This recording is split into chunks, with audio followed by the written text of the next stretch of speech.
Happy holidays, and welcome to another episode of Bringing Down the Grindhouse, a podcast where we discuss horror in media. And today we're going to be discussing Krampus and Gremlins. Also, this new soundtrack that we're using, our intro music track, was made by Alec from Laurengard. And he's a pretty great guy, and he composed this one for us. Yeah, pretty great. He was nice enough to let us use it for our intro. We've been looking for something new, so this is our new music when going into the new year. So thank you very much, Alec Yes, from Laurengard. Alec Bickham, I believe is his actual name. Yes. Thank you for the Castlevania vibes. Yeah, I know, vibes. it really is like a Castlevania intro. I love it. I was dancing just after hearing it. You know, I felt I was in a really like morbid Scooby-Doo movie. Ooh, that's a good description. Yeah, I like that. I was digging it. Anyway, so I'm Mitch. I'm Murph. And I'm Jonathan. So, John, what's the first movie we should discuss this evening? I think we should talk about Gremlins first. I love Gremlins. I absolutely Just because it's so love much it. fun. It's such a good movie. It's a lot of weird lore that they built into it. It's kind of like a standalone thing. So Yeah. it did really well as a movie just standing up by itself. And it was actually a pretty good success like when it came out. And it definitely has quotable lines from it that people still know. Yeah, Gremlins does a lot for its audience, and it had a lot of secrecy to it too. With the release for Just fireworks going off, Okay. apparently. Or Is it- gunshots, is one or it- the other. Right, One or the is it other. fireworks or gunshot? The hood will never yeah. know. See, I was knows? like firework or gunshot. I have no idea. Basically, there was a lot of secrecy to the plot. They didn't want people leaking out the twist that comes in the movie, where the Mogwai turns into the actual Gremlins. Oh, And so they're like, okay. so when they were doing interviews with artists or like the actors and actresses, they're just like, so what can you tell me about the film? Well, I can't tell you a lot. Right, they They're were like, just doing these interviews but not saying much during Right. them. The creature does this is what they were saying a lot of the time, but I won't let you know what the creature is because it starts with a really cute, fuzzy, adorable little guy. Which he Gizmo names the Gizmo. Yeah. Gizmo the Mogwai, I think, steals it for cutest movie monster. Yes, and his reincarnation as Baby Yoda is No, great too. I was gonna say Baby Yoda's kind of competing with him right now. Yeah, I want to see a boxing match, like a celebrity death Full match death of the match. two of them. Yeah, right. I wonder if the Gizmo might be creative enough. Nah, I think Yoda would kill it. Dude, Okay, you Yoda know what? almost Yoda's got killed- like oh force my powers God. already. Baby Yoda. Spoiler alert, Baby Yoda could definitely kill as well as be cute. All right. Yeah, apparently he's cute when he's just murdering things. Yeah, did you see Yeah. that? I love when the Mandalorian is shooting things and he's like, "Oh yes, murder!" Yeah. And he's like Oh. excited about him Yeah. vaporizing people. He's like, yeah, die, trash. Well, there was a meme I saw. It's like when you're cruising around the PvP zone with your like high level friend, and he's just murking all the guys, and you're just like, Know die, your trash. place, trash. Yeah, It's exactly. like So XP, funny. XP, XP. So fucking funny. Hilarious. I love that. Anyway, so back to Gremlins. So how does it start? I believe he's trying to get a gift for his son, right? That is correct. I will go into a little bit of production if that's cool. Yeah, go for it. Okay, so the movie was directed by Joe Dante. If you don't know, he also directed The Howling. And I always I talk did about not know that. I always talk about how much I love The Howling. It is a perfect werewolf movie, and if you haven't seen it, go see that. I feel like that's on our schedule, isn't it? Next year it will be. Yeah, we're gonna do that one eventually. So it was also produced by Steven Spielberg. Yep. And Steven Spielberg said, I don't want this to be a horror movie because then it will lose a lot of kids who could watch it. And I don't want this to be a Christmas movie because if we release it around Christmas, then we're just going to get grouped in with all those crappy movies too. Ended up being both. They released it in summer. Yeah, that's fair. And it had a lot of good reception. Joe Dante was very like coming down to his last few bucks. And he thought that the offer from Steven Spielberg was a joke from a company, but it was an actual offer to make the movie. Do we know what that offer was? Oh, to actually make the Gremlins movie. Oh, so he was just like, nah, you're not gonna do it. Yeah, he was just like, what? No, you're That is you're kind of fucking with random. me. I gotta say, it is a bit random for Spielberg. In the original script, Gizmo was supposed to morph into Stripe and have the character, the main character, I'm not sure his name, but he was supposed to have to deal with that. But they liked it. They liked going back to the idea of a dog and his boy, you know? Yeah, So, like them two fighting against the evil Gremlins. yes, yeah. Got so, it. Like any old American tale, a dog and his boy is everything. And they will come out and traverse evil. Well, but, if it's not that, it's a love story. So yeah. we got this one. So that was a lot of things. There's a lot of puppetry in this, and it's Hell done yeah. expertly. Zach Galligan is the actor I was talking about before. Him and the main female actress who played this movie, I believe her name is Phoebe Cates. They would go to set pieces together and try for different acting roles in similar movies. So they would just be like, hey, you want to go try out for this movie? Yeah, let's go. Oh, that's cool. So they're like really good friends. Yeah, so they knew each other. They had a little bit of a relationship, kind of. So when Steven Spielberg saw them both try to like do it, they were just like, hey, wait, look at his eyes. This dude's already in love. Like, we got this. We got a couple already. Yeah, that'll work out. So I just wanted to give a little background information. You know anything about budget at all or no? Yeah, so the budget was $11 million. In the box office, it made $153 million. That's Spielberg, though. Yeah, holy shit. They probably had a crazy marketing machine. They did all of their like interviews and like, you know, those op-eds where they show you all the cool shit behind the scenes. And then they released the movie. And then, of course, it's summer, so it was a blockbuster probably. Yep, Steven Spielberg. From the dude who made blockbusters. So it's exactly. like, yeah. So it must have been a huge commercial success. That's exactly why he was like, no, not on Christmas, not in October. Yeah. Summer blockbuster. Didn't want to compete with other shit around Christmas. He also, I feel like, even though this movie was very successful as far as money goes, it also gained like a huge cult following afterwards for people who like didn't watch it in theaters and like started picking it up on VHS or DVD after like way after. And now there's like a whole new group of people who love this movie, even though it wasn't like super popular during their time period. That tends to happen with a lot of horror movies. We say this a lot because it's always, oh, that movie didn't do great, but it got a cult following years later. Yeah, horror is probably like the most common one that will happen to. Yeah, definitely. Or science fiction will also be a good contender, which there are a lot of little science fiction keynotes and like just little jokes here and there within the movie that I can't wait to talk about. But you guys want to get into plot? Yeah, what happens? So he goes to buy a gift, but then he ends up finding what? It's the inventor salesman father. Yeah. Who goes off to, I think he's in China, I want to say. Yeah, it's definitely like, I think I remember reading somewhere that like the Chinese translation is literally like devil. For what's it? Mogwai? Yeah. Oh. Yeah. Also a really great post-rock band. Yeah. Oh, really? There's a a band with that name? Mogwai, yeah. It's a post-rock band. Like, anyway, but how much music do they got? They got a lot of music. I got a couple Go albums. check that band out. Yeah, go check out Mogwai. Anyway, but he doesn't sell it to him, right?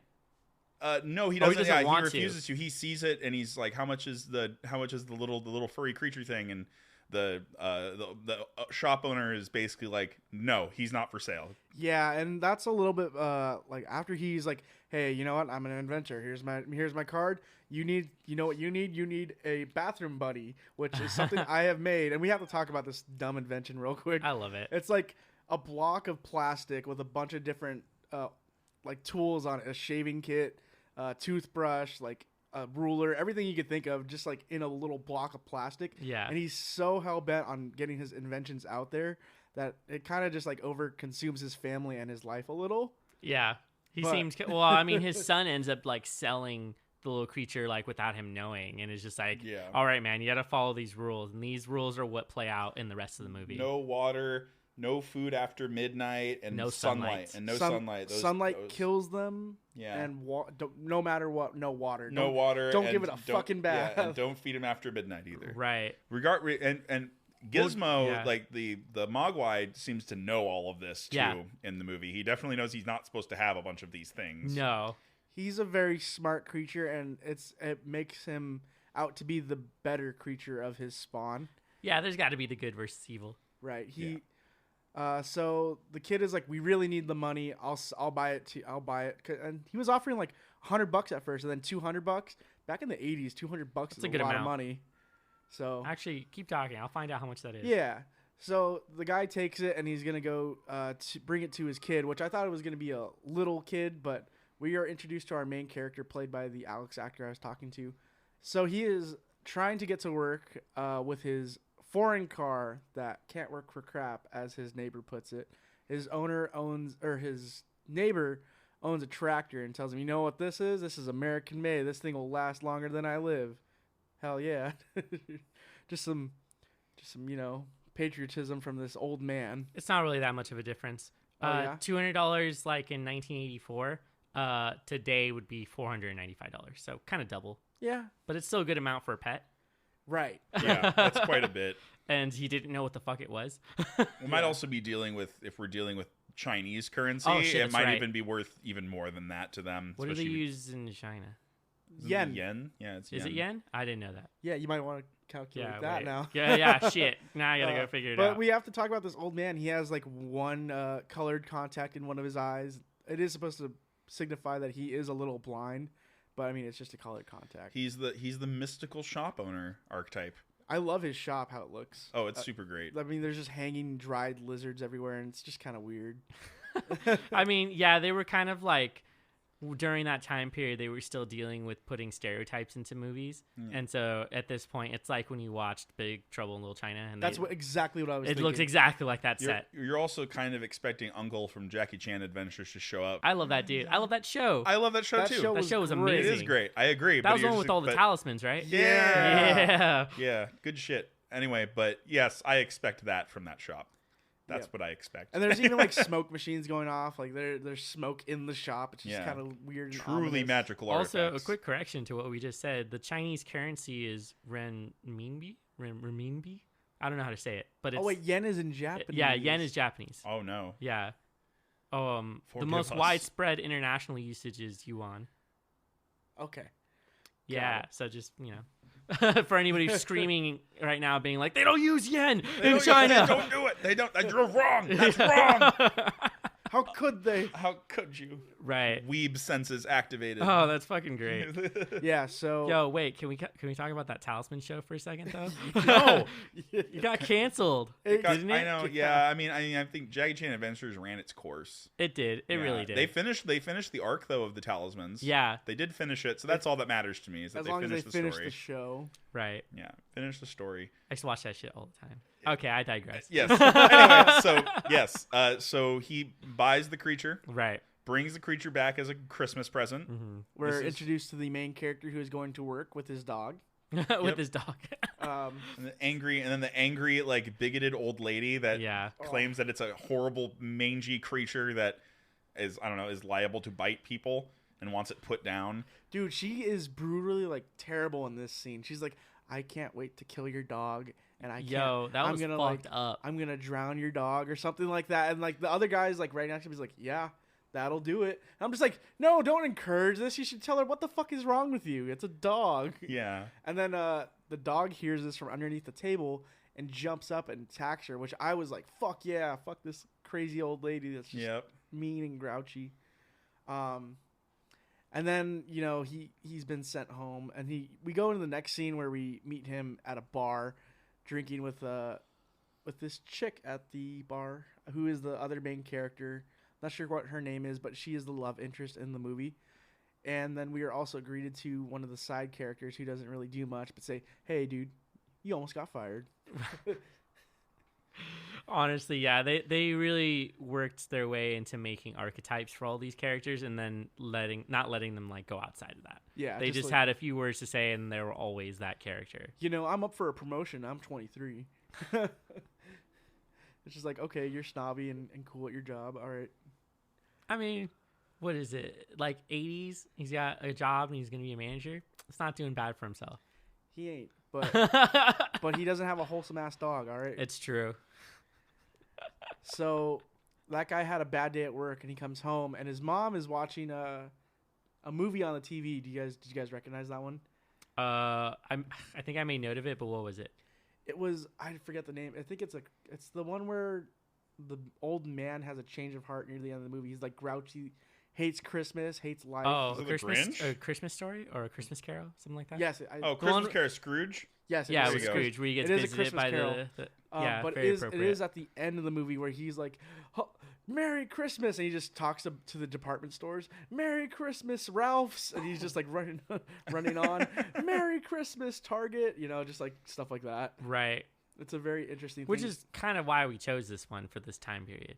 Yeah, it is. It is also. I mean, that's the thing. Same with Die Hard. Die Hard is a Christmas movie. That's gonna start a debate. Yeah, now we started. You just opened up so the many can. people. Stop. Well, I mean, I'm in the same boat as you. I'm like, It's a Christmas It's movie. definitely a Christmas movie. It's Christmas Day, Christmas Eve, and Christmas Day. I'm Yeah. not arguing with anyone else. I will watch this every Christmas. Hell yeah. We're gonna say Christmas a lot. We should do Die Hard. Oh my God. Which one? There's so many terrible. Well, the ones. original, the first Absolutely. one. Yeah. I forget he made like 4 more. Can we talk about the inventions? Yes, go Because for they're it. just so unpractical. The woman, she's cutting onions, and she's like, "Oh, you can help me crack the eggs." And being the son of an inventor, Dad's always like, "Hey, I just made an egg cracker. Try it out. Cool, works perfect. Great, awesome." And so this thing is just. They're just so tired of his shit. They're like, yeah, fuck. All right, I guess we'll try this. The juicer doesn't work. The egg cracker Explodes. doesn't work. I feel like you just easily lose your mind in a family like that. Like, you're just trying to do normal shit, and he keeps putting this invention in your face, and you're like, I'm going to fucking break this thing. Well, Dad wants us to do it, so we don't want Dad to feel It's a weird way to get you to bad, hate your dad. so- yeah, really. That's just thinking, like he was just very bad Pee Wee Herman. Oh, man. You know what? Side note on Pee Wee Herman, I think he got, like, railroaded for some weird shit, and, like, he really didn't do anything bad. He was jerking off in an adult theater. Yeah. As an adult. I guess that's a no place to do that. That's literally what they're made for. I know, exactly. It's so You'd- weird. You'd think, but digressions aside, so we have these inventions. The father's an inventor. He has terrible inventions. The inventions come into play much later in the movie because they're used for not what they're intended Murdering for. Later people, on. Yeah, literally exactly. murdering people. Well, they're used for murdering the gremlins. Yeah. But so Wait, doesn't a lady get, like, tossed out of one of Yeah, those? we like, gotta talk about that. But what happens? So the Mogwai is introduced as a gift. The father regales the 3 rules Yeah. of the Mogwai, which is no water, no sunlight, no food after midnight. So I think we should explain at this point why those rules. Well, they're to keep people safe. Well, I mean, like, Obviously. something happens to... So, like, Yeah, obviously it's- the well, light... The water bit is an accident. So the only rules that are not disobeyed are obviously the sunlight one isn't disobeyed for Oh, this I mean, one. like, what happens. So, like, if you put water on them, they multiply. Yeah. If you put water on it, it makes a bunch of little like furry balls that evolve into more Mogwai. But I guess the type of Mogwai is, like, random. So, like, it could be good or it could be kind of really evil and, like, lizard. Or either that or Gizmo is just a good one. Yeah, that's true. And then because all of them that are born none of them are good. Yeah, they're all assholes. They're all assholes. Every That's single one true. of them is I bad. didn't think about that, And the actually. leader- They're hilarious, but they're bad. I fucking love those things. They're Oh, yeah. like complete assholes who only want to Yep. do like drinking, smoking, and fucking, I guess. Yeah, exactly. They all just go around like and they do ridiculous. Yeah. They do ridiculous stuff. Well, they but, prank like the whole town once they Yeah. get a whole bunch of them. essentially, and the thing is, it seems as if the Mogwai that are born from Gizmo, it's based because it's an accident that happens. They spill water on him on accident. Yeah. And then he makes a whole bunch of furry ball things, and then they all grow up into more Mogwai. Is the evil one Stripe? Stripe. That's Stripe's what I like the was head gonna say. honcho Yeah. of the bad ones. Who And he- also gains like a mohawk when he turns into gremlin form. Yeah, that was sick. It's the 80s and he's hard, so you know what he has. Every 80s character who was like that definitely had a mohawk. Yeah, it was great though. So they go along. When they're born, the main character takes one of the Mogwai to his science teacher. Yeah, to check it out. To have him investigated. The rest of them, along with Stripe, plan an attack basically where they unplug the alarm or the Basically clock. try to trick him. Yeah, they basically trick him into feeding them at the quote unquote at the correct time, which is not actually. It was like 11:35 on the clock. Exactly. And so he's just like, oh, okay, so we're safe now, and then it's really not. Doesn't somebody die at this point? So he goes downstairs, grabs like a million chicken bones, and like gives them to them, and they fucking go at it. He's like, "You want one, Mogwai?" He shakes his head. No, yeah, exactly. Yeah, Gizmo does He not want one. He knows better. Yeah. Oh, shit. So, but that is then when the scientist is like, "All right, this is enough. I'm gonna go and go home right now. I'll see you in the morning, little buddy." And that guy brings out, he like grabs his sandwich. Yeah, and he just leaves starts his sandwich macking there. on it. Yep. And then, and that's how all of the Mogwais began changing into the green-scaled gremlins. Yep. They look like reptiles, basically. They are in like a pupil-like state is what the guy was saying, but they look like the eggs from Alien. Yeah. Slimy. I feel like it was eggs. definitely a reference to something like that. And at the same time, the father is at a invention convention. Nice. And it's great because there's a lot of science fiction things in the background. Like we got the giant robot from Forbidden Planet walking around. Yo. We got the time machine from the Time Machine movie from the 30s in the background. Or not the 30s, sorry, the 50s. Dude, I have a vinyl of the soundtrack from Forbidden Planet. Forbidden Planet's such a great movie. Yeah. I really want to talk about it. We should definitely do that at one Is point. that considered horror? No, but like we can do it on one of our non-horror episodes. Absolutely. 'Cause that robot has one of my favorite lines. Way ahead of its time. Who also says a little thing in the line of that line too. The guy is drinking a Coca-Cola. He's like, sugar, water, food coloring. I can make you 60 gallons of this. He's like, I got you. He's like, I cannot have any though. I will rust if I keep more. Because in the original film, the guy's like, hey robot, you could make stuff, right? That is correct. I could do that. Here, make this. And he's like, ethanol. Okay. The dude just gives him a bottle of booze, and then he's like, I shall make this. And he's like, okay, I'll come back in an hour. He like, stuff happens, some scenes come back. He's like, oh, I gotta check on the robot. And then it's just like bottles upon bottles upon bottles of booze. And he's like, robot, you're the best friend I've ever had. He's boozing it up. Yeah. Starts hugging it out. But yeah, the guy's at a science invention convention. That's so funny to say. Try saying that. Everyone say it with me. Invention convention. Invention convention. That's a hard one for me. Right. Invention convention. And he's trying to reach the people, but he can't. So they're just like, okay, I guess we got to deal with these eggs. And that's when they start to hatch. Yes. Yep. And they start wreaking havoc on everything. Yep. The mom gets some good fucking kills in this movie. Yo, for real. So apparently this movie really fucked with the rating system of the MPAA or whatever, who are really just a bunch of assholes who are like, you know what, we don't like this movie, we're gonna rate it this or that, so like it limits the audience. Anyway, that's a whole different story. But apparently they made PG-13 shortly after this because of like the weird scenes that were happening. They didn't want to make it rated R, but it wasn't PG, so they were like PG-13. My question is, with all the green blood and everything, is that still in the original cut? Yeah, it was. It's just they didn't know how to qualify it because it's not. Yeah, it's not actual blood. Apparently, the only time it's real violence is when it's like red blood, which is why they use alternates all the time. Yeah. So she like one is in a cookie jar and she like kicks him into a grinder of like I don't know a blender, and then it just starts going. And she's like, okay, I got that. She impales one against a cupboard with a knife. Yeah. Yeah, starts going at it. Yeah, because they all attack her. And she goes down there and start like just being mischievous and annoying, and then she throws one in the microwave. That's probably the best one, is the microwave one. The thing is, when the director was making this movie, they had a lot of problem with even the parents of the actors and actresses were on set watching their kids do this stuff. Oh. And then so when they did the microwave scene, a literal parent came on set and was like, hey, that's not cool. I don't want my son doing this freaking movie. Get off my set. Get off my set. I'm trying to microwave Gremlins here. Don't you see? So like that happened. That was really funny, but at the same time, it's just like I didn't know that they were trying to figure out PG or R. PG-13 is the way to go. Yeah. Yeah, I wouldn't have said it's a rated. I mean, I think my other favorite one, doesn't she put one on the juicer too? Yeah. She puts one in the juicer and then it just comes out all green goop, basically. Oh, it's so good. Yeah, they did not spare on the gremlin gore. I think after that is science teacher, right? The science teacher gets attacked by one, and then I think the kid, the main character's there trying to check up on it, finds it and chases it into the pool room.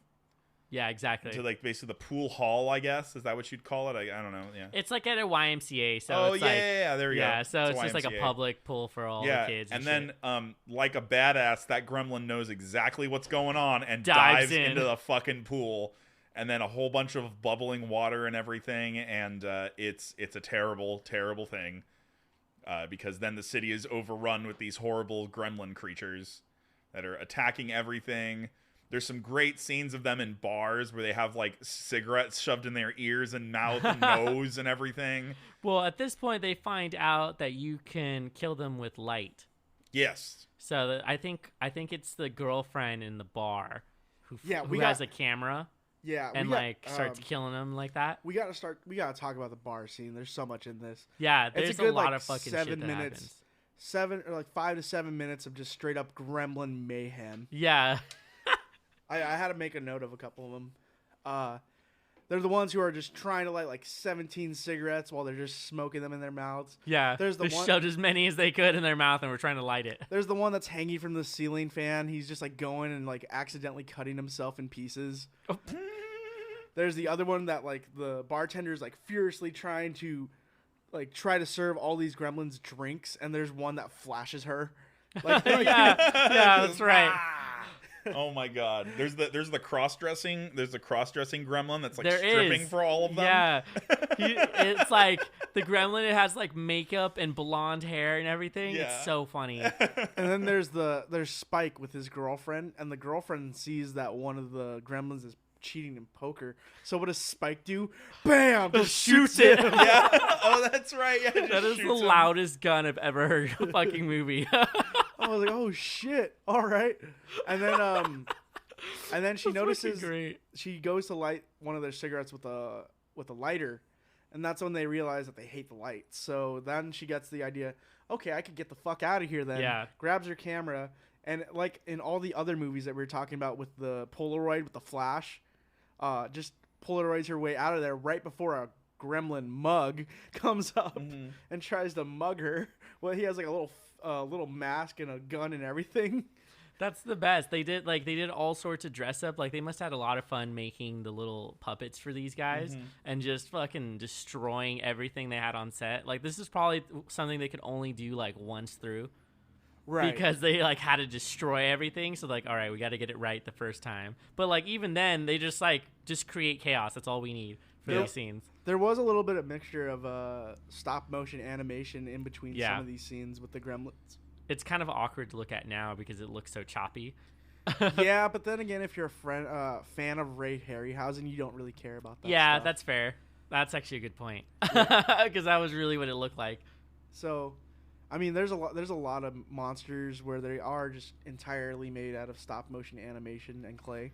But the big stop motion scene in here is when they all come out of the pool. Yeah, and you just see like 50 of them like walking like static robots. Yeah. So then she gets out of there. The dude finds her, and then we have to talk about the kills with the police officer, the old woman, and the neighbor. Can we these talk about people get straight up murdered by the gremlins, and you're like, what the fuck just happened? So what happens to the old lady first? All right. So at first, the old lady, she's taking her little assisted chair that could take her from upstairs to downstairs. Right. She has her cat. It's very with her. Those things you see that are really slow, and it's just like as it's going up the fucking stairs. The guy from Up had one, right? Yeah. Yeah. So that thing. She's taking it down. And she's just checking her decorations. Been supercharged. And then she hears carolers, and she hates carolers because she is the crotchety old lady. So she grabs a bunch of cold water, and she's about to throw it all on them. And then the lady is evil. And then it's just a bunch of gremlins dressed up as carolers screaming. They're actually like, they have the tune, but they're just like, they're all just screaming. Yeah. And she screams, and she gets she goes inside, and there was one gremlin that snuck inside and was rewiring her chair. So then she's like, oh no, this is it. This is how I die. This is how I go. My heart, my poor heart. I'm not ready to go. And she gets on the chair. She's like, I'm going upstairs. Where's my cat? The cat, she can't find it. She's like, fuck it. She pushes the button and just sends her flying. Oh yeah, it sends her flying really fast. Through the window, all the way to the front lawn where she just lands on herself dead. The police officers are there, and they're like, Did you just see that? And then they get their brakes cut off by another gremlin. They're driving back to the station, and they're just like, oh, God. Okay. And then they flip their car over trying to avoid a truck, but they can't, and they just completely like explode. I can only assume they're both dead. Right. Yeah. And then there was the neighbor who was trying to just enjoy TV. Yeah, he was just chilling. Didn't do any harm to nobody. And then comes outside to find that the Gremlins are using... Oh, shit. I forgot about this reference. The Gremlins are using his tractor. This is a big thing about this character. He says that in World War II, the only way that we died from planes was that the Gremlins were inside the planes and destroying them. Yeah, it's a very racist comment. Yeah. It is a comment that was made from a Bugs Bunny cartoon back in the day, too. Yeah. There was a Bugs Bunny cartoon that was talking about how planes would only come down if Gremlins were inside destroying them. So he's like, the Gremlins are in my tractor. I knew it. And it just it just destroys the entire house and runs them over. Yeah. Fucking shit. So then we're back to the main characters. We got Gizmo. Well, they like find out that they've all sort of like retired to the theater to watch Snow White and the Seven Dwarfs, and they're all in there. They're like all in there watching it, just like fucking around in the theater. And then they like figure out a way to rig the theater to explode. But Stripe is the only one that survives because he's like the boss. Yeah. And then he's like, all right, I need to make more. So he's trying to find like a water fountain to like jump into. And I think that's when Gizmo steps in. And there's a very claustrophobic scene where Alex, the main character, is like running through the department store. He's trying to not get killed by the chainsaw and everything.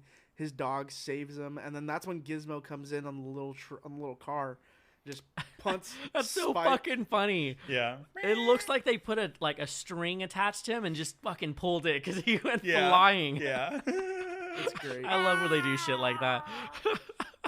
Gizmo looks adorable driving his little fucking car too. Yeah. I feel like that's actually something you can buy, like Gizmo in his car. I gotta check. You can buy it for like display. We gotta find that shit. Yeah, if we find it, we'll link everybody to it. Buy it for us, audience. Yeah. And so Yeah. Stripe eventually dies, right? He gets melted. So he's about to jump into the fountain. That's when the sun comes through because we're in a greenhouse in the warehouse department, and the greenhouse, the light comes through and just lands on him, and he burns and falls into the water. And I was like, which is gonna take over more, the light or the water? I was like, oh shit! And then his half decayed skeleton comes out, and you're like, oh shit, it's not over. But then it just falls over and That's kills. fucking great. That's like Yeah. its final thing. It reminds me of like shit you see in, I think it was Lord of the Rings, where Gollum drops into the lava and is still like moving around and shit. Yeah. It was good. I liked that. And then fucking the dude from the beginning, the dad, what was his name? Mr. Wing, shows up and is just like scolding everybody and is just like, you guys are all careless. I'm taking this back. And then just takes Gizmo, and that's the end of the fucking movie. Basically. Yeah, exactly. Yeah, you can buy that. Oh, hell yeah. Yeah, we're looking up the Gizmo in his little car products, and it very much exists. I don't like this one as much. No, I like the other one. Wait, was the other one a print or was it actually like a toy? That was an actual toy, 1984. Oh shit. Nice. Okay. That's really cute. I bet that's selling for a lot. Aw, but yeah, That's pretty much the end of that shit. they simple movie. the caregiver comes back, says, you were not allowed to take Mogwai. You will never be allowed to care for Mogwai. And then he says that to the dad. And then he looks at Alex and he says, you may one day take care of Mogwai. And until then, he will miss you. And he like speaks Mogwai too. Like yeah, what the fuck? he's like, Just out of nowhere. he says he Gibberish, will miss basically. you. Oh, jeez. Something like that. Yeah, that kind of surprised me. I was like, wait, what the fuck? We like had no prior notion that they had a language, and then he was just like pulling that shit out. So, all right. It's got those Mogwai language stats. But yeah, I like Gremlins. It's a fun movie. It is a Yeah. lot of fun. I enjoyed watching it. I've seen it so many times. Same. This was my first time watching it. What? Really? Whoa. Yeah. Yo. Special time for you. Right, I know. That That's doesn't why I have usually so much happen. so much vivid detail of it. I'm Yeah, just honestly. like, yeah. It sticks with you for a while. I hadn't seen it prior to watching it yesterday. I hadn't seen it for like 8 or 9 years. Oh man, been yeah. I like a watched year I watched for it as me. like a kid when my mom showed me that movie, which is like early 90s when I was a kid. And then after that, I watched it like a bunch of random times. People were like, I've never seen Gremlins. I was like, we should watch Gremlins because that's a hilarious movie. Oh, it's great. Oh yes, I got it for $1 at Book Off. Yo, Yeah, that's cool. so that was really fun, and it came with the director's cut. Oh, cool. And like some commentary and all that other. I love the DVD commentary extras. tracks for most of those movies because you get to find out some cool behind the scenes shit. Right, it's always with these '80s movies, especially. Yeah, they love doing those. Which they did make a documentary highlighting many of the '80s most notable horror movies within the 4-hour documentary that is called in the Midst of Darkness, I believe, or In the Shape of Darkness, or something like that.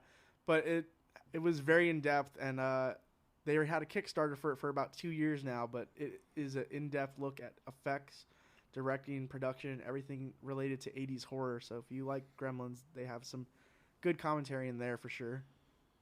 There were some sequels to Gremlins, Which as didn't well. do so well.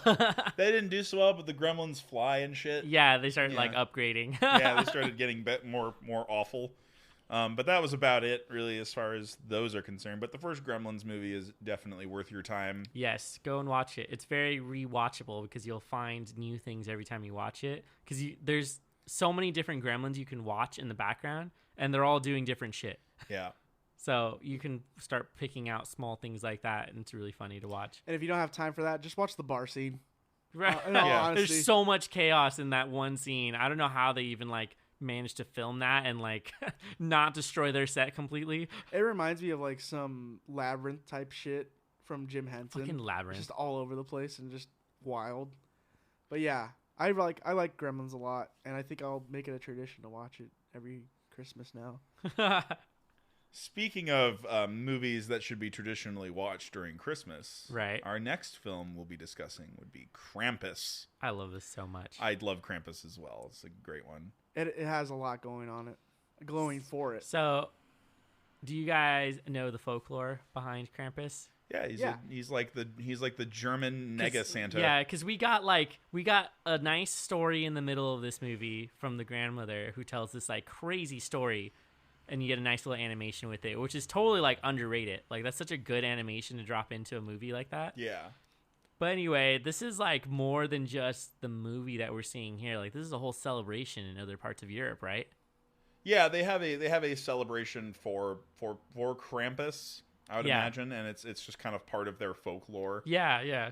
Supposedly he comes and kidnaps evil children, and just drags them away in a bag. Does he leave Cole? No, he just doesn't fucking do No, he anything just dumb takes like your that? kids. Well, in this Oh. version of the movie, apparently he sort of like grants wishes, but like evil ones, and sort of like doesn't do it the way that you would think he would. So it's like kind of like scamming you. According to the movie, at least in the movie's lore that they take from it, he shows up when faith is gone. When the That's it. faith in the Christmas spirit is gone is when he shows up. So it's like basically hopefulness and goodwill between people when everyone just feels nothing during the holidays, sort of idea. Yeah, and the grandma really drives that point home when she's talking to Yeah. her grandson, where she like explains her belief in Santa and like Saint Nicholas. I do love that every time she speaks in German, there's only the son and the dad actually know what she's saying. Yeah, so And they don't translate. They don't put subtitles for her up either, if I remember correctly, for the German I parts. think only on like 1 or 2 lines they did. Yeah. And then the rest of it was Yeah, translated. you have by to have someone somebody else has to tell you what she's saying. Yeah, so the good thing about that is that she knows that the spirit of Christmas must be kept alive. Right. And that she encourages her grandson, to continue sending mail to Santa in efforts of keeping the holiday spirit. To keep that spirit alive. And a lot of the characters in this are very generic holiday characters, I will say. Right. They fit their archetypes well. It's really well casted. Yeah, for it is well everybody in casted. their fucking roles. Yeah, it was so good. Adam Scott, Yeah, is the dad. Howard from The Office. Yeah. Yep. Got a couple other people of noteworthy, but I don't remember. Howard is hilarious. He's like Yeah. perfect for that role. Oh yeah, he knocked it out of the park. This is probably the least like dumb, ridiculous role that he's been in, where he's actually a much more well-rounded character. I thought. Yeah. They did a much better job on him, because a lot of times he just plays like the really dumb, misogynistic dude who's just really like dull. Yeah. Just like Todd Howard. Or not Yeah, Todd, but yeah, Todd Howard. He's Todd- exactly Todd Howard from The Office. Yeah, essentially. honestly. Or I is, mean, or is it Packard? His name's Packard in The Office. Is it? I'm not sure. Todd honestly. Packard. That's Is it his Todd name. Packard? In The Oh, really? Office. That's what I meant. Shit. Sorry. Todd Howard is the guy that made Fallout. My correct. Never mind. correction. Never mind. Yeah, Packard. Yeah. Top Packard. That's right. Well, we got to talk about. So obviously, the movie is really strong social commentary on how people act during the holidays, especially Christmas when they're buying gifts and stuff. The opening scene is exactly that. Yeah, exactly that is basically like a just it's got I can't remember the name of it's a Christmas song that's playing in the opening, and everyone's just fighting over Black Friday deals. It seems like. Yeah, I got to figure out what song it is, but it's very recognizable when it starts. Yeah, you see a bunch of people getting trampled over materialistic objects and candy and all kinds of stuff. Yep. Anyway, I'll find the song later. But but the whole movie was definitely commentary about how people act during the holidays and like whether or not they believe in Santa or not. Of course, the youngest kid, who is the one who like writes the letter, believes in Santa, but he sort of says he doesn't. So, but he still is like battling that within himself. He has a lot of people that are telling him that it's not real. Yeah. Sort of idea. The song is it's beginning to look a lot like Christmas. That's right. Oh yeah, that's right. And then it's so nice, and like there's chaos going on, and it's Yeah. just like it's beginning to look a lot like Christmas. And like people are just socking each other. Yeah. There's like Give me two that people who get wood tased horse. in the beginning of that movie. They're just like shaking on the ground while the security guard is tasing them. It's really funny. Yeah. And then the kids get in a fight, right? Yeah, so that's the thing. Our main little kid character, he is. Oh, it's hilarious. There's like a Jesus reenactment going on, and he's just beating the crap out of all a kid. the kids around him are like, fight! They're like so for it. I was like, dude, this is awesome. That is hilarious in how they start that movie. But yeah, they have like then you are introduced slowly to your characters. The marriage that is failing, obviously. The what? The marriage that is failing, Like slowly. I don't think it's failing. Not failing, I but think like they're just slowly like becoming a little bit more irritated with each they're other. like dealing with raising their family and like because I don't think it's that they don't love each other. No, they definitely they're a little bit. I think better the than stress of the most. holidays gets to everyone. Yeah. And sometimes it can make it seem like, stuff's going badly between the two But of them. I gotta say they did seem like an unlikely couple. Yeah. Like that's just, I don't know if it was just casting where I was like, I don't know, they don't fit well together. Yeah. And like even on their scenes when they're like supposed to be close and like cuddly with each other, I was like, this is really awkward. Mm-hmm. So I don't know, maybe it was just the casting for them too. But I think Adam Scott as the main person was really good. Yeah. Then you got like what is it? The politics between families. Yeah, so the difference of like obviously they're a little bit on the upper middle class to like maybe wealthy people with their home is huge. They have like a huge house that they live in, and like everybody's going there for the holidays. And then they even mentioned that like the aunt lives in a trailer park. Yep. So they're just like there's obvious like class differences, and they don't really like seeing each other all that much during the holidays, but they're doing it anyway.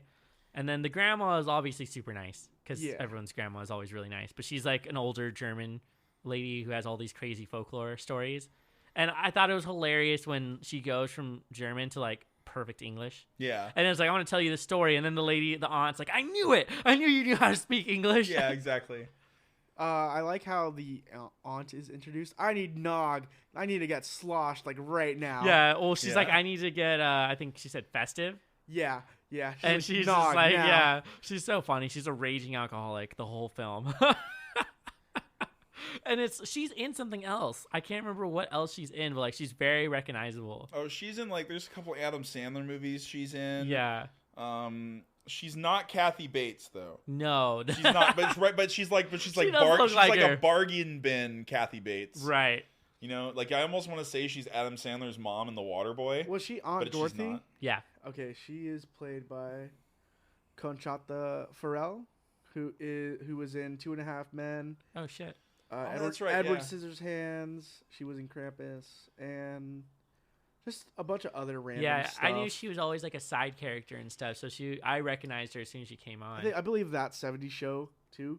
Yeah. Yep. Mr. Deeds. She's in Mr. Deeds also. That's like she's in a bunch of Adam Right. Sandler movies. That's what I remember her from. I think what I really appreciated too was that they didn't waste very much time. in the intro to this No. movie. They were like, all right, here's the family you're dealing with, and go. And they're like right into the situation of where they're like reading his letter, the little boy's letter at the table, and he like gets super Really embarrassed. endearing. That was so mean. That was Yeah. like such a hard scene to get through because Yeah. like I was like, oh, what the fuck? Like they're being rude they're right like now. so mean. It's the two daughters of their other family, which I guess is his cousins. Yeah. Yeah, they And would be it's like, our dad does not wish we were boys. Yeah, that was literally they're really really like masculine little girls who are like wanting to play football are mad that like the Steelers lost. They wear and they all wear like hunting jackets camo and, and hats stuff like that. Yeah. They're like wrestling at one point. Yeah. That's really funny to see that, and he's just like trying to prep his only son to be in like the football team, and he's just He feeding wants him to be a junk. linebacker. Yeah. He's gonna be the most fierce lineman when I'm done with him, and he's just like a fat dope. He doesn't, I don't think he says anything the whole He movie. doesn't say anything the whole movie. No, he's silent when the younger kid asks him from like from the rich family. Yeah. Asks him. He just like stares at him, and I half expect him to start drooling on himself. Yeah. In that scene. Oh my god. I think at one point the sister and the brother are asking him questions, and then she was like, dialysis? Like anything? dialysis? Like, Anything? dude, Like, like, yeah, and anything? he just doesn't say anything. He walks away. Yeah, and he just goes and sits down. This is also the first kid that gets killed. Yep. It should be noted that there are no kills in this movie. You're right. They do. They are They just get captures. swallowed and Yeah. captured. You get captured. I mean, Thank you, James A. Janice. well, I would say they were killed when they went to hell, technically, right? At the end? Because of the end, nope. Because of the Oh, end. no, wait, end. that's right. They're just captured in the... Oh, Oh, we'll yeah. get to that. Okay, hold on. Yeah. Let's backtrack. So You're right. You're right. Horrible winter strikes everything. You get the great scene where the eldest daughter of the rich family goes to go visit her boyfriend, and This it's is this, the dumbest shit. yeah, it's dumb. It's dumb, but I love the scene though because Yeah. you see Krampus like jumping around Oh on my the God. buildings and Oh, everything and yes. shit, and So that's it's good. super good. Dude, so apparently Krampus in this movie is very agile and can like clear fucking houses as he jumps from roof to roof and has like hooves for feet. Mhm. And so you get to see him like land near her and is like walking around and then just leaves a little Jack in the Box near her. Yeah. Yeah. Which is like, that was very effective. Like usually I think those things are kind of cheesy. Yeah. And like, I'm not going to be like, oh, this isn't scary. But like watching that, I was like, yo, this is kind of unnerving. Yeah, Yeah. then we get the top-down shot of... We see the jack-o'-lantern underneath the car, and then it goes up, and Yeah. the camera's fading from the car, and we just see it shake. Yeah, I hear like her it's scream. attacking her basically. Yeah. And then that's it from her. Yeah, you don't see her until the end, I think. Yeah, basically the end of the movie. Yeah, once you're captured, you're captured. That's Yeah. the rule of Krampus. Yeah, they Yeah. definitely... There's a lot of funny moments in that. But so the girl gets captured and they realize that this storm is like full blown and takes out all their electricity. And then they're like, oh, what the fuck are we going to do? That's when Oni, the grandma, Yeah. she's like, keep the fires warm. Like, Yeah. she's like very stern. Because This she is what we need to knows do. that Krampus comes down the chimney Yep. to enter your house. I guess this is sort of like the only way he can enter your house kind of thing. So it's like she wants to keep the fire hot. But when they all fall asleep, the fire's not kept hot anymore. And then we get the bigger son sees a little gingerbread man come down for the chimney. So those things are like hilarious and comical because they are just like very obvious CGI, but it reminds me of the fucking gingerbread man from like Shrek. oh Yeah. yeah. Like that same kind of humor that they were using for it. I feel like if they hadn't put something in like that, the movie would have been more serious. Yeah. And then he goes to eat our dough covered. Well, friend. you get the story from the grandma, I thought. yeah. Or was that wait. after? I don't. I feel like it's a bit afterwards because Okay. they're already in chaos. This is also Oh, that's after right. they go out looking for the daughter too. Yeah, you're They right. go out and then the thing tries to pull our Todd Packard into the Howie? Howard, Howie. yes, Yeah, there we go. that's Tries his to name. pull Howard into the snow, and then the dad, the Oh, other he dad gets saves him. scratched up. Yeah, he gets scratched up on his leg, and you also find out this is where he's carrying guns, and he really likes his Hummer. I think what does he name his Hummer, like Yolinda or something like that? Oh, I thought it was like Bertha or I don't know. I'll look it up. I forgot what he names it though. But Right. they leave all the fucking doors open when they get out to go investigate the house because he's got that shotgun with the light on it. Yeah. And he hands like the revolver. He's like, "This is really heavy." He's like, "Yeah, that's I remember. That's my wife's." Is basically what he says to him. But yeah, so they're trying to find the daughter, right? Yeah, they find the boyfriend's house, but it's like been attacked basically. Yeah, on the way there, they come across a snowmobile with the dude actually killed. This is the one killed. That's in the right. movie. The guy is like dead in actually the car. dead. And they're like, "What the fuck happened here?" Because it looks like the windshield's been broken inwards to like kill him. Yeah, and Which then, is weird. Like, wait, so why did that guy just get killed? it's the only inconsistent thing about this movie. Yeah, that's kind of weird. I feel like maybe it was one of the elves that helps him. Yeah, or the ice just got to him. The weather's also really cold for them. They're like, it must be -20 out there right now. Yeah, they come back and they're like, "Yo, I like nearly got frostbite from being out there for a few minutes." And then That's what I think happened. Is just the weather killed him. that's true. Maybe they broke in and then like he had nowhere to go, so he just stayed there and then froze to death. Because there was no blood, right? Because they find it's the delivery truck where she finds the dead guy, and then there's the snow plow that has no one in it, but the window's broken into. Oh, that's right. As if somebody dragged them out, and this guy is just in a closed vehicle and frozen. That's true. So, anyway, they enter that house, the boyfriend's house, and it's like empty basically, which is kind of funny because there's a gingerbread man like stabbed to the fridge. Yeah. And they're like, he's like, "What the fuck?" And then he like breaks a leg off and eats it. Yeah. That's a real sick son of a bitch that was up to this. I always find it funny with these holiday movies that I'm gonna go to his house. Wait, why? Your entire family is here. Yeah, but like I don't care. I'm just gonna go over there anyways. Yeah, like, it always happens in these movies. I mean, it has to happen for the plot, but like, you're fucking dumb. Like, why are you doing stuff like that? Everything else about the movie made sense except that. Stay with your family. I don't know. It was weird. The shepherd needs to protect his flock. I hate it. That was the only line I didn't like.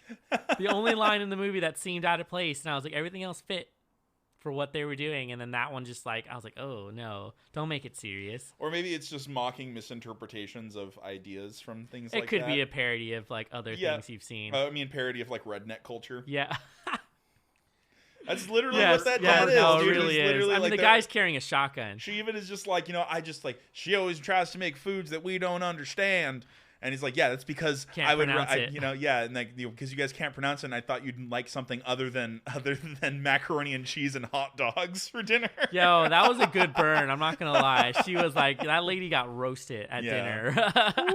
It's funny though, because she's making like creme brulee and all these other things. Yeah. Oh, dude, she was so fire with that creme brulee. I was like, good job. She had some good food. I'm not gonna She had the burner. She was doing well. And then she gets like criticized for it. Yeah, dude, looks like Martha Stewart threw up. Yes, in here. exactly. That was exactly the line I was thinking of. She's so fucking funny. He walks in there and says that shit. But I mean, it's just like a nice house. They have like a nice ass house. She's just the homemaker mom. That's it. She's there. She cooks the food. She does a damn good job of cooking the food. Right. I think she even comments at one point where she's just like, "I need you to like stay out of my fucking kitchen." Yeah, exactly. Get the hell out of my kitchen. Oof. Ooh. Yeah, that was great. And she's like gonna teach the kids how to make peppermint schnapps. Come here, I'm gonna teach you how to make peppermint schnapps.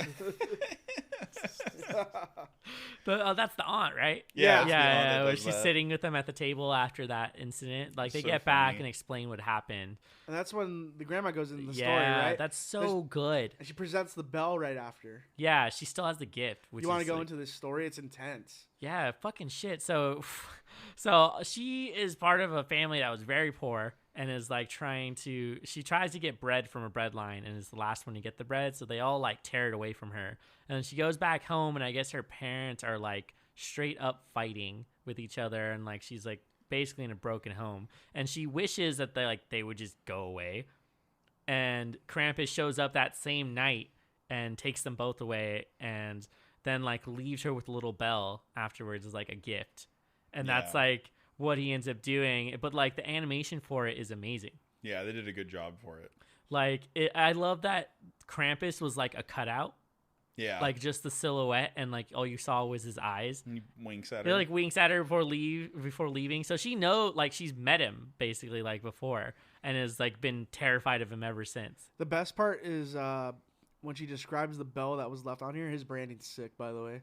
They're like, it's just like, yep, bells by Krampus. But, anyways. Well, he has a bunch of them on him as he's walking around like sleigh bells. Yeah. But it cuts from the animation to the bell in her hand. Yeah. And it's like, ooh, It hits you in a way. But then Howard's like, you guys don't believe this hokey dokey. Yeah, like, he's so what mad. does he say? Like this horse shit or whatever. Yeah, exactly. Yeah, he basically says horseshit. Yeah. Yeah. But I'm pretty sure you can go and buy that bell like as a cool like gift. I'm down. Yeah. Plus, it said his full name. It was like something von Krampus was on the bell. Ooh. Yeah, I should look up what it said. But it's like, I remember seeing the full name on there, and I was like, oh, shit, okay. And it's like, but what a weird thing to just carry around with you all the time. Plus, how do we not notice? It's a bell. Yeah, right, yeah. So it's like, it's a weird plot. Grandma thingy. explains that they need to keep the fires going because that's Right. the only way that he could come in the house, and they go to bed.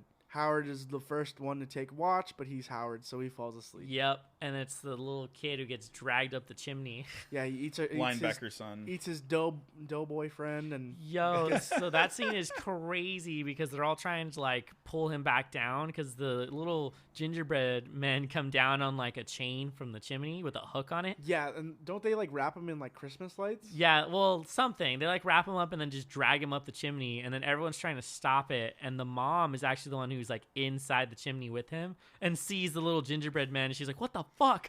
She like screams at it, and the gingerbread just goes Screams back. That reminds me of like the Mummy, where he like screams at the mummies yeah. and they like scream back at him. It's such a weird. It's so the gingerbread men are very demonic little creatures. Yeah, too. They're yeah, they awful. They're really cute looking, and then they make all these funny noises. And Dude, we gotta talk about the fucking elves too that help him. Oh yeah, the elves are great. Their gotta fucking costuming is amazing. Dude, we also Yeah. gotta talk about the attic stuff. Oh my god, Oh, the toys in the attic. yo, what the fuck? Yeah. So like, There's this so much movie going goes on. from like, oh, this is kind of like, you know, creepy, scary to just like, what the fuck is that? Like Yeah. it goes into, so they hear noises from like the attic. That it's just, and they're like, oh, it's squirrels, but it's like heavy pounding Yeah. coming Yeah. from the fucking, and it's because they were trying to rewrap the presents, which were left at the beginning of the movie, where you have that sack that's just sitting outside. Yeah. And they're all in there, and they put them under the tree, and then the tree gets accidentally lit on fire while the kid's getting dragged up the chimney. Oof. So they go and try to rewrap them in the attic, which is why they're all in there. Okay, and then you get the two sisters up there first, pretty much. Yeah, right? because they went to use the restroom, and then They're called up there. They hear the voice of the eldest daughter. oh, that's right. It's telling them to come upstairs, sort of deal. But it sounds like a recording, like something. Yeah. It's so weird. Some mimicry. And so they go upstairs. They've been gone for quite some time, and they hear a bunch of screaming and shouting. And then that's when they all run upstairs to Yep. figure out what's going on. to find one of their daughters get completely swallowed whole by one of these It's like an toy evil elves. clown The- Jack in the Box. Which I think Yeah. is the one that eats the eldest daughter also. yeah, just shows up at because their it's house not later. like tearing them apart. It's just like swallowing them whole. Yeah, you Yep. see the legs and feet like actually be like going into this mouth that has jagged teeth and giant lips. Just Google Krampus, fucking Jack in the Box monster, and you will see what the fuck we're talking about. Yeah, its it's mouth creepy. opens like Predator style, Yeah. with like all these sharp teeth, and like does this scream. It's so weird, and so yeah, and that's when they're like, "Fuck this, we're gonna start fighting these things." Yeah. It like dives into the air duct or the Oh, air conditioning It duct tries of the house. to, yeah. Before it does that, though, there's like a flying, like angel Yep. Angel decoration doll thing that attacks the mom, and then a robot attacks. That robot looks The fucking tight. dad The robot is really cool. straight up looking. has a knife. Looks Yeah, it like is some just stabbing Warhammer him. shit. It does look like some Warhammer shit. And then there's the evil teddy bear. Yeah, it's like made out of like the wreaths that you see on the front Yeah. doors. That's what it looked like it was made And then of. while they're doing that downstairs, like a trio of gingerbread men is using a nail gun to shoot at Howard, Yeah. and he like uses a cutting board to block all of it. And before he lights he shoots a canister of something and lights them all on fire. It's like an oil lantern. It's like a I think. lantern sitting Yeah, on he Yeah, top shoots of they're a all lantern. burning, coming at him, Yeah. and then the dog comes through and gets a kill. Yeah, the fucking dog. Yeah. Well, the dog runs away earlier, and we think that it's just going to be useless for the rest of the movie. And then Yeah. it shows up and eats the gingerbread man. Yeah. Oh, that's right. Yeah, it's flying towards him with a Yeah, knife. dude, that's so creepy. It has like the Oh, no. jester hat. It's using a sharpened candy cane. It's Yeah. about to stab Howard with a sharpened candy cane. Pretty funny. I think the scariest part, because it is a Jack in the Box, right? Yeah. This is the scariest part is when it has consumed people. It looks more like a snake. Yeah, you get to see like the whole thing. It's fucking weird. Yeah, exactly. It gets smaller and smaller as it gets closer to the box it came out of. Mm-hmm. And then, it escapes into the duct, and then they all make their way downstairs. And then that's when they hear even more noise. And apparently the dog goes after it. Mm-hmm. They like open up one of the vents and let the dog go. And I'm pretty sure it eats the dog. Yeah. Is this when the elves come out? Well, that's when it like breaks through and like falls in front of all of them. And then they're like, oh shit, like somebody is showing up, and it's Krampus and all of his elves. Yeah. And his elves are fucking awesome. Yeah. Like they're all creepy. in these crazy like wooden masks that have been like hand carved. They have like all these weird furs on, and they're all really small or like smallish. They're like medium sized. Mm-hmm. They're not like the tiniest of elves. And they've been building snowmen outside the house earlier That's such a great like unsettling thing to make the snowmen like get closer and closer. Yeah, and more of them too. Yeah. Like they just... dude, yeah, I forgot about the. There's a snowman Oh. outside. Yeah. All right, that's Very cool. nice. Yeah, cool. There's a They snowman. don't think anything of it. And Yeah. then slowly more and more are coming, like zombies. It's a really Yeah. cool reference to like, well, not only to previous movies that have made like Jack Frost and shit, but also to make that sort of oncoming thing that's always going to be getting closer and closer to them. And the kid notices it like right from the beginning, and it has like a red scarf or something like that. But anyway, they all file in and like chain this thing up and drag it out.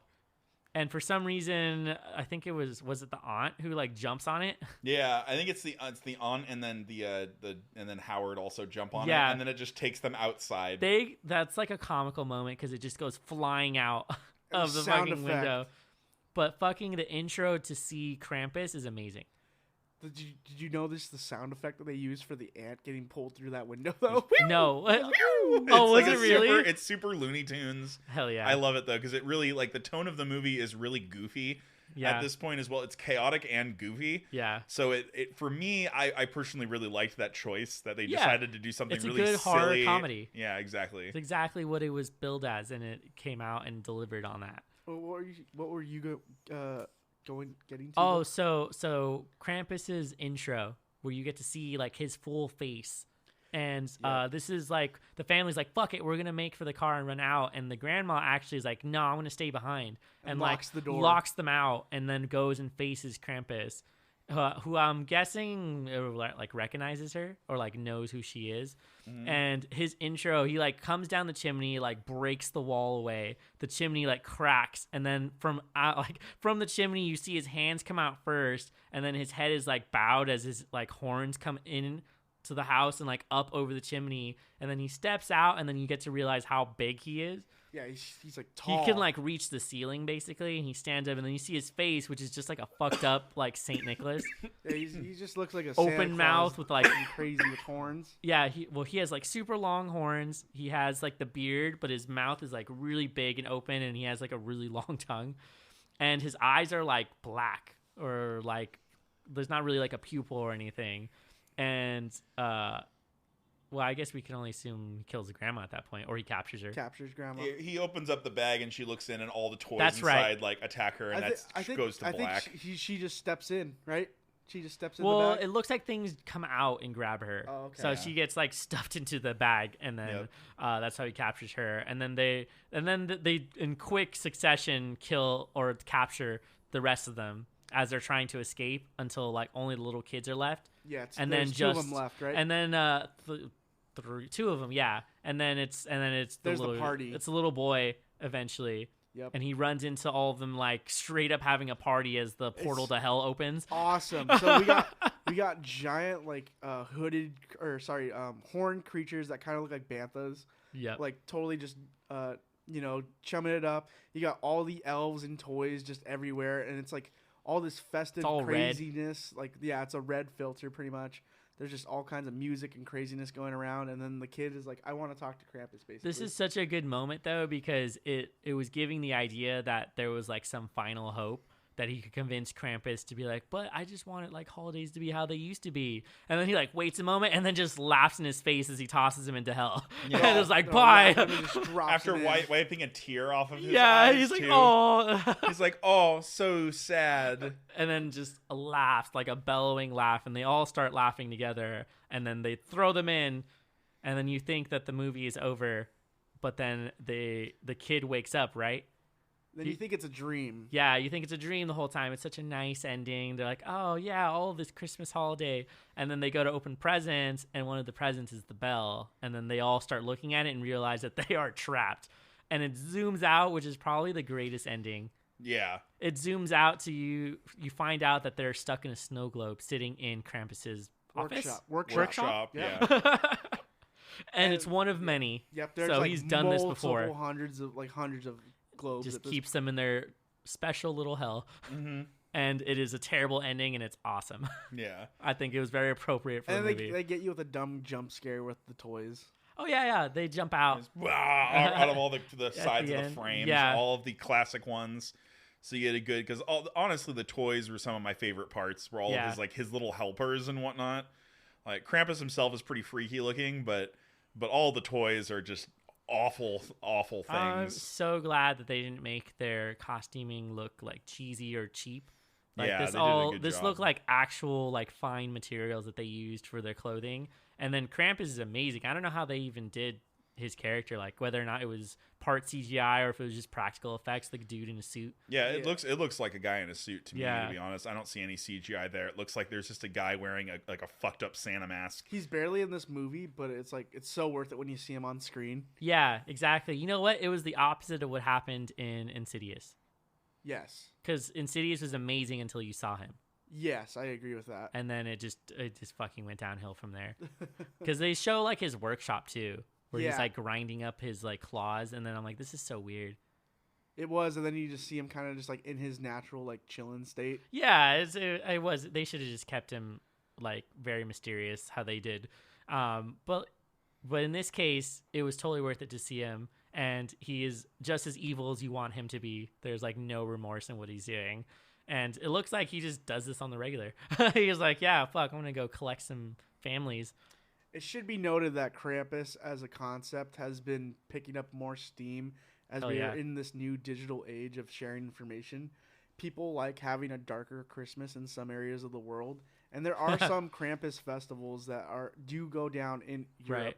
Well, we should mention, too, that, like, around the holiday times is not just, like, Christmas. Where now people are really starting to get into, like, what is it, Yule? Yeah, Yule. Which is around this time, and so it's more of, like, fits in a little better because we're already using pagan traditions for Christmas, like, the Christmas tree and other shit that people started doing for the holidays. Even gift giving, I think, was, like, originally a pagan sort of ritual that you would do. They do note this in Gremlins that around this time of year, it is like the most time for seasonal depression and the highest rate of suicides. Yep. So if you know someone who is going through some stuff, give them a pat on the back and ask them how they're doing, because being alone is the true horrors of reality. So I just wanted to mention that because the holidays can be a rough one to get through. That is a good message. It really is, because people are having a tough time going through the holidays recently because everyone is broke. And we're just trying to survive. You can't travel in some cases to go see family. So a lot of friends Christmas is happening. Like a lot of people I know are just going to hang out with their friends and like not go anywhere. Friendsmas. Yeah. That's cool. Yeah. So it's like, it's a cool thing. So yeah, if you can't hang out with your family, you just find some good friends, or, you do you. Well, that's like pretty much all of those. Did you guys have any other thoughts for the two of them, or just about like the holidays, Christmas? I mean, Krampus is a perfect Christmas movie for now. I mean, in my opinion, it has a little bit of social commentary. It's got some good, goofy, slapsticky horror. Yep. It's got some like legitimate horror bits in it as well. So you'll laugh, you'll go, and then you'll also go like, wow, that was introspective. I cannot think of another really good horror comedy for some reason. Or that Especially was like one that's around Christmas. That was like a horror well balanced Christmas movie that was actually good. Like, well, I mean, like I laughed during Black Christmas, but not for the right reasons. Yeah. Black Christmas is hardly like really a Christmas. It doesn't have like the Christmas themes. No. Krampus really like dials in the Christmas themes. Right into like folklore. Yeah, and like trails right into like that European German folklore. and whatnot. So it's got all of that in it as well, and I really enjoyed that movie a lot. Especially, I remember I thought I saw it. It's like opening weekend with you. I think, we saw it in like 2015. It was a while ago. Yeah, it was in 2015. Yeah, like right when it came out, we went, and it was around Christmas time that it came we were out. like, let's go see Krampus. Like, that sounds like fun. Loved it. We all loved it. Everyone who went with us, we were like, this is fucking fantastic. Yeah, it was a good movie. Yeah, I think it has gained a little bit of a cult following behind it. Yeah, it was the same. Has some really good actors behind it and a good performance in all the effects as well. Well, just some last minute things I forgot to mention at the beginning. Their budget was $15 million. They made $61 million. Oh, nice. It did good. So they made money. They made their money back, like, at the very least. Fun fact about this, though. When I looked up Krampus on IMDb, it says Krampus (1). Oh, are they good? I have no idea if they have ideas for a sequel, but that's what it says on the IMDb. Like, is it just a completely different family, or like maybe they can escape from the thing? It'd be too much. I like it. I like it as a single. Just leave it as it is. Yeah, I agree. Same with Gremlins. Leave it as it is. Yeah, but they already fucked that up. So there's always those movies that you're like, this should be just a standalone movie. Yep. Like, there shouldn't be anything else. Do you guys remember what was that movie? Waterworld. Yes, the movie that was very, very, very expensive. It's like considered to be the biggest like fucking bust ever. Like, they spent so much money and like nobody watched it. I fucking love that movie. It's a great movie. It's such good like lore for like after like the world gets flooded and then they have to like deal with like, oh, are you gonna have like Earth like as like something where you're like, no, there's a secret map to get to land, and you're like, what the fuck are you talking about? Yeah, I like. It was very cool. Also. I liked watching it. I liked going to Universal Studios when they had a show there for it. Oh my God. Yeah, that was very nice. Yeah, that was cool. But anyway, it's just one of those movies. But that was pretty much it. So before I let everybody go, just want to remind everybody we're super easy to find. We're on all of the streaming services, so all the main ones. You just look for Bringing Down the Grindhouse. So we're on Spotify, we're on Apple Podcasts, as well as the Google Podcasts, and the smaller ones like Stitcher and Castbox, I think is the other one. And then you can always send us messages on our social media profile. So Facebook, Instagram, Twitter, you can always leave messages for us, recommendations, or arguments for something. If you could, please go review our podcast on Apple Podcasts. It means a whole lot to us, and it improves our rating, so we get to be seen a little bit more. Yeah. And it's always good to hear good things from you guys, so feel free to send us some loving, because we definitely like the feedback. And, well, that's pretty much it. Thanks so much for coming out tonight to talk to me about these movies. I hope everyone has a good night. I'm Mitch. I'm Murr. And I'm Jonathan. And enjoy this outro by Alec Bickham. Happy holidays! Happy holidays!